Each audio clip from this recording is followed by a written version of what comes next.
한테도 많이 해보죠. 안녕하세요. 상꼬미들 상담핀 라이프 진아입니다. 지난 시간에 이어지는 영상인 것 같습니다. 지난 시간에 환자분들이 통증 때문에 나 다음에 임플란트 하기 싫어요. 그거 꼭 해야 돼요. 그런 얘기를 할 때 어떻게 얘기하면 좋을까에 대한 얘기를 좀 했었잖아요. 이번 시간에 꼭 그렇게 얘기하시는 분들, 아니면 그렇지 않더라도 환자분들이 하는 질문 중에 하나이지 않을까 싶어요. 임플란트 그거 많이 아파요? 여러분들 질문 받아보신 분들 계시죠? 저 역시도 상담을 하다 보면 자주 듣는 질문인 것 같아요. 임플란트 많이 아파요? 라는 질문을 자주 듣는데, 그럴 때 여러분들 뭐라고 하세요? 네, 조금 아파요. 혹은 아니요, 뭐 크게 아프지 않아요. 뭐라고 얘기를 하시나요? 네, 영상 보고 우리 또 얘기 나눌게요. 한테도 많이 해보죠.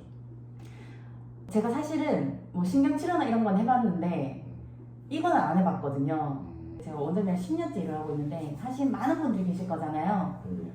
10분이 만약에 수술했다고 치면 아프다는 분이 한 분 정도?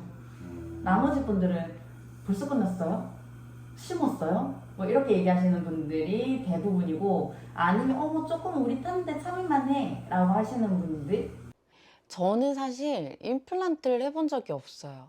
그래서 치과 진료에서 그 통증 여부를 환자분이 물을 때 제가 해본 진료에 대해서는 저는 받아보니까 이랬어요 라고 얘기하면 너무나 좋거든요. 근데 제가 해보지 않은 진료이기 때문에 감히 그 통증에 대해서 뭐라고 얘기를 못 하겠는 거예요. 저는 좀 통증에 약간 민감한 것 같아요. 어릴 때도 이렇게 막 주사 맞는다 그러거나 하면 막 도망 다니고, 치과 가면 울기 바쁘고 막 이랬었거든요.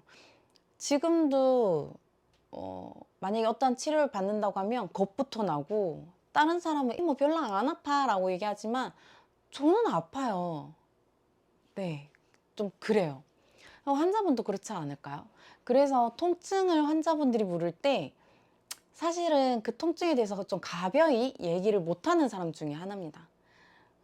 그래서 저는 좀 솔직하게 얘기를 하는 것 같아요. 사실은 제가 사랑니 빼거나 하는 건 받아봤는데 임플란트는 안 해봤어요. 그래서 그 통증이 얼마만큼인지 제가 경험해보지 않았기 때문에 감히 어떻다라고 얘기하기는 조금 어렵습니다 라고 그냥 솔직하게 얘기를 해버려요. 근데 제가 우리 병원에서 임플란트를 하신 많은 분들을 봤잖아요. 그분들의 반응은 알잖아요. 그래서 환자분들에게 그분들의 반응을 좀 얘기를 해주는 편이거든요. 그래서 남성분들 같은 경우는 조금 디테일하게 얘기를 드리는 편이고요. 만약에 우리 병원에서 임플란트 한 사람이 10명이다 라고 한다면 이런 식으로 좀 수치적으로 디테일하게 얘기를 드리는 편이고, 여성분들 같은 경우는 좀 그런 수치적이나 디테일함보다는 감성적인 언어들을 좀 좋아하시기 때문에 우리 병원에서 원장님께 진료받으신 분들 이렇게 보면 거의 대부분이 괜찮다라고 얘기를 많이 하시더라고요. 이 정도면 할만하네요. 응. 그리고 수술 후에 원장님께서 그 하루가 지나고 난 다음에 이제 괜찮은 사항들을 좀 체크하기 위해서 저한테 전화 한번 드려보라 해서 제가 전화를 드리고 있는데, 대부분 환자분들이 괜찮다 하시더라고요. 생각보다 많이 아프지 않다라는 말을 하시는 분들이 훨씬 많으세요. 뭐 이렇게 좀 얘기를 하긴 합니다. 그래서 여러분들도 만약에 임플란트 진료를 해보셨다면 본인의 경험을 얘기를 해보시는 거 너무나 좋고요. 저 임플란트 해봤는데요. 어떻더라고요? 너무 좋아요. 근데 만약에 임플란트 진료를 해보지 않았다면 제가 얘기하는 것처럼 이렇게 얘기해보는 것도 좋지 않을까 싶습니다. 오늘은 조금의 아주 사소한 팁을 알려드리는 영상이었어요.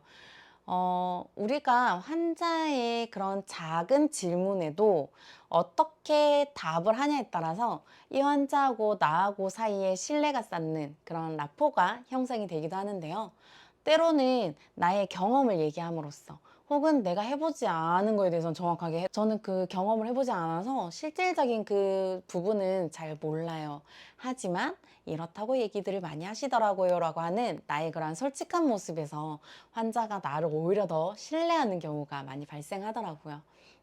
때로는 안심시키는 이러한 안심톡들이 우리가 환자와 라포를 형성하는데 아주 큰 영향을 미치기도 하니까 환자의 작은 질문이라고 생각하는 그런 사소한 것들에도 마음을 다하시길 바라볼게요.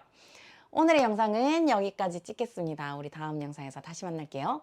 여러분들의 상담에 궁금한 점이 있다면 댓글 남겨주시면 또 여러분들에게 도움되는 영상으로 찾아오도록 하겠습니다. 그럼 우린 다음에 다시 만나요. 안녕!